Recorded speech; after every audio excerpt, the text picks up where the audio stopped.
Hoje nós vamos ver a disciplina de biologia, tá ok? É a disciplina importantíssima, sobretudo para aqueles que vão fazer alguma coisa ligada à área de saúde, porque não vai esquecer, vai ter que ficar para sempre.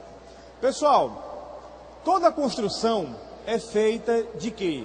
Uma construção civil, um prédio, é feito de quê? Vamos lá. Tijolo, cimento, areia, brita, telha. Mas de tudo isso que a gente falou, qual é a unidade aí? Qual é a unidade que mais se repete, uma em cima da outra? Tijolo. Não é isso? A unidade que mais se repete, uma em cima da outra, é tijolo. Então, se eu pegar um prédio e eu puxar um tijolo daquele, é uma comparação, cada tijolo está para o prédio, assim como cada célula está para o corpo humano. Mas não é só o corpo humano, é o corpo de uma bactéria, que no caso é uma célula, é o corpo de um fungo, é o corpo de uma planta, é o corpo de qualquer ser vivo.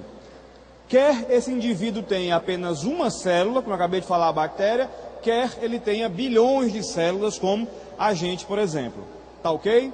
E aí tem algumas coisas que é importantíssimo que a gente saiba no dia de hoje. E nós vamos aprender hoje tudo aí, tá tudo na nossa apostila, vamos seguir a sequenciazinha dela, tá ok? Primeiramente, para descobrir a célula é uma coisa muito pequena. Célula é algo muito pequeno. Então, durante milhares de anos, centenas de anos depois que a espécie humana começou a se entender como sendo comunidade, como estudando, tendo estudiosos, então centenas de anos depois, foi que a gente pôde descobrir a célula, porque faltava uma coisa para enxergar a célula. E o que é que faltava? Microscópio. Então, na hora em que eu quero enxergar uma célula, na hora em que eu quero ver uma célula, eu preciso utilizar o quê? O microscópio. E esse microscópio, ele começou como algo bem simples. Ele começou como uma estrutura que tinham lentes aderidas para que se pudesse estudar célula. E a primeira célula vista não foi uma célula animal, foi uma célula vegetal. Tá ok? Então, como tem na figura, todo mundo está vendo aí nos telões, nós temos aí um cientista e nós temos aí, o que é isso aí, pessoal? Um binóculo? Não, é um microscópio. Para trabalhar com esse microscópio, qualquer pessoa pode, sim ou não? Sim, pode.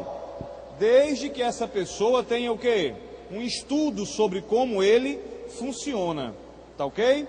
As chamadas lentes oculares, que são aquelas que a gente encosta o olho. No caso aí, ó, esse cientista, ele está encostando a lente aí nas lentes oculares, aquela que você coloca lá seus olhos. E vai começar a estudar todo o material que foi previamente preparado. E esse material é preparado e colocado numa laminazinha de vidro, que está aí na base. Todo mundo está vendo no microscópio, ó, que ele está com o olho num lugar, ele está com a mão em outro lugar, estão vendo? Mexendo, dando um aumento. E lá embaixo, onde tem uma luzinha, fica uma lâmina. E essa lâmina tem um material celular. Por exemplo, quando alguém quer estudar sangue, então tem um pouquinho de sangue lá. Quando alguém quer estudar célula da mucosa da boca, faz uma raspagem e coloca lá. E assim a gente vai poder estudar como é que as células funcionam. Ok? Então, o microscópio, ele surgiu há menos de 400 anos. Isso é uma coisa bastante recente em termos de ciência, né? A invenção do microscópio possibilitou a descoberta de quê? Está aí dizendo, das células, ok? A própria palavra citologia, que é o que a gente está estudando aqui hoje, é o que, professor? Citologia. O que é logia? Estudo. E o que é cito? Célula. Então é o estudo da célula, como é que ela se comporta, como é que ela funciona e qual é a estrutura dela. Então, o holandês, olha que nome bonito desse cara, Anthony van Leeuwenhoek. Então, o Leeuwenhoek, né, ele criou um microscópio muito simples. Na verdade, tem controvérsia, dizem que foram dois irmãos, isso não cai no Enem, eu estou só citando para conhecimento geral. Dois irmãos inventaram o microscópio, ou ele mesmo adaptou, melhorou esse microscópio já inventado, e ele observou água estagnada. E o que será que ele viu na água estagnada? Se eu for lá fora numa poça d'água, num dia como hoje que choveu, e coletar água, vai ter célula ali? Mas que tipo de célula? Quem pode chutar aí? Quem pode me dizer? Que tipo de célula teria? Micróbios, mas o que é que são micróbios? São bactérias, são protozoários, são organismos muito pequenininhos, né, e unicelulares. Mas ele também estudou sangue, ele conseguiu sangue de animais. E ele também estudou esperma. Como é que ele conseguiu? Ninguém precisa perguntar. Tá bom? Mas que ele conseguiu, colocou no microscópio e ele viu lá os espermatozoides, né, dançando igual a vocês aqui, né? Because I'm happy. Todo o tempo. Bom, esse rapaz aí de peruca linda, né? Essa peruca dele aí na Maria Bethânia, exatamente foi o Leeuwenhoek. E esse é o microscópio que ele utilizou no seu trabalho. Tá bom? E aí veio um cientista chamado Robert Hooke, tá? E ele efetivamente, com o microscópio composto, pegando elementos de célula, descobriu a célula. Descobriu porque é o seguinte, o Leeuwenhoek, ele descobriu micro-organismos, ele não sabia até então que aquilo era uma célula. Então, Robert Hooke pegou um pedaço de tecido vegetal, um pedacinho da casca, preparou, colocou numa lâmina e descobriu que aquelas unidades se repetem. É mais ou menos como você olhar para essas cadeiras aqui azuis, ó, elas se repetem, não é verdade? Então, todo pedaço de organismo tem essas células se repetindo, ok? Ficou claro, moçada, aí? Então, assim, oficialmente, a gente atribui a descoberta da célula a quem? A Robert Hooke, ok? Oficialmente, ele foi quem descobriu a célula. Está aí o Robert Hooke e está aí o tecido que ele descobriu, um pedaço de casca de vegetal. Quem está entendendo? A teoria celular, uma coisa muito simples. Teoria celular, uma coisa muito simples. O que é que diz a teoria celular? Que todo organismo é formado por células. Professor, mas isso parece óbvio. Se não tiver célula, não é um ser vivo. Trata-se de um fantasma. Ok? Muito bem. Então, dois cientistas alemães, Matthias Sheldon e Theodor Schwann, estudaram praticamente todas as plantas e animais que eles tinham na época. Eu queria só fazer uma lembrança. O estudo da física, vocês acabaram de ver que ele vai mudando, não vai? Porque tem novas descobertas. O estudo da biologia também. Então, houve um tempo, olha, escuta bem o que eu vou dizer. Houve um tempo em que a gente dizia que os seres vivos eram ou animais ou plantas. Ninguém tinha outro conhecimento. Até porque tudo aquilo que era microscópico, os cientistas não conheciam. Por quê, professor? Porque não tinha o microscópio. Deu para entender? Então, como era o critério de avaliação? Tudo aquilo que se mexe, se locomove, é um animal. E tudo aquilo que fica parado, só balançando ali, é uma planta. Ficou claro? Tem gente que parece uma planta, não tem? Assim, ó. Verdade? Então, assim, é tanto o que eu estou dizendo. Alguém conhece os poríferos? Os selenterados? Eles não têm formas fixas? Naquele tempo se dizia que eram plantas, e são animais. Deu para entender? Então, quando esses dois cientistas estudaram todas as plantas que eles diziam que conheciam, no meio tinha até fungo. Porque fungo não é planta. Mas eles se parecem em termos de quê? Em termos de estrutura, que ele fica paradão.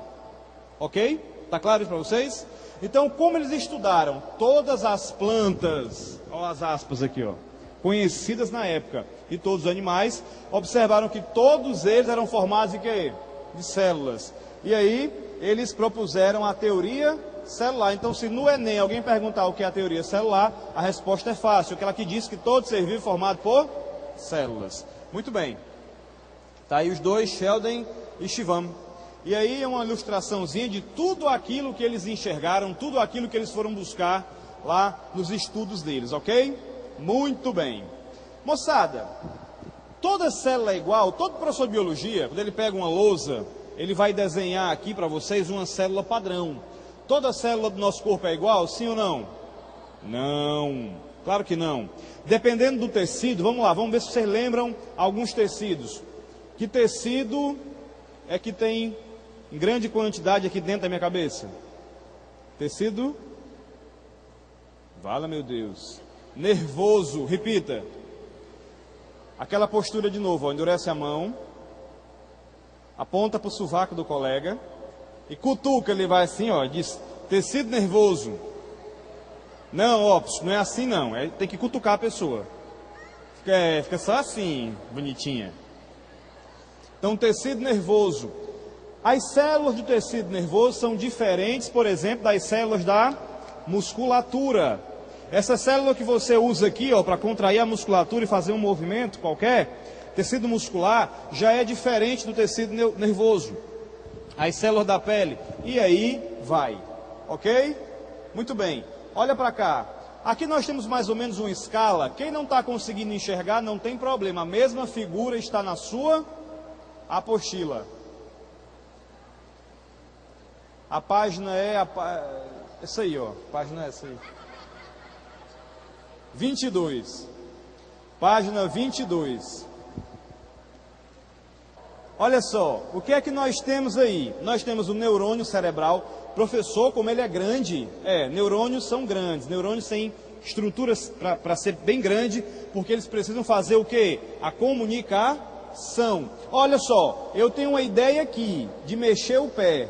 Isso aqui foi uma transmissão o quê? Neural. Então os neurônios formam conexões, vamos já chegar lá. Nós temos aí um óvulo. O óvulo é uma célula muito grande. Quem é que produz óvulo? Algum rapaz aqui produz óvulos? Não, claro que não.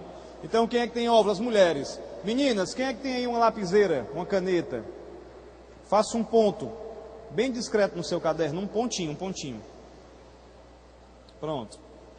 Esse pontinho que você fez, dividido em 4 ou 5 pedaços, é mais ou menos o tamanho de um óvulo. Ai, como ele é pequeno. Ele é enorme. Ele é muito grande comparado a algumas outras células, tá bom? E aí você vê a escala. Esse óvulo, o espermatozoide consegue ser menor que ele, cerca de 100 vezes menor, para você ter uma ideia. Porque o espermatozoide, ele praticamente entra nesse óvulo para fazer a fecundação. Por isso que nós estamos aqui, né? Não foi a cegonha, né? Não foi. Muito bem. E aí tem outras células menores. Você tem leucócito. O que é leucócito? É uma célula, por exemplo, do seu tecido sanguíneo, que faz a defesa. Não é uma célula, na verdade, leucócito é um grupo de células, né? São os glóbulos brancos. Nós também temos as hemácias. Quem é que são as hemácias? Quem é que lembra? Vamos lembrar, elas transportam oxigênio para os tecidos e retiram o gás o quê? O gás carbônico. Muito bem. Eles levam o oxigênio e trazem, levam para a célula o oxigênio e puxam da célula o gás carbônico para a gente liberar no nosso processo respiratório. Alguém está conseguindo ver, ou no telão, ou na tua apostila, o espermatozoide? Olha como ele é bem pequenininho, tá vendo? Essa escala está real, essa escala é real. Ele é bem menor que o óvulo. Olha aí como ele é bem pequeno. Diga. O nosso corpo tem várias células enormes. Neurônios, por exemplo, podem chegar até 1 metro de comprimento no seu axônio. Tá certo? Então, as células nervosas estão entre as maiores células do nosso corpo. Ok, pessoal? Podemos ir para frente?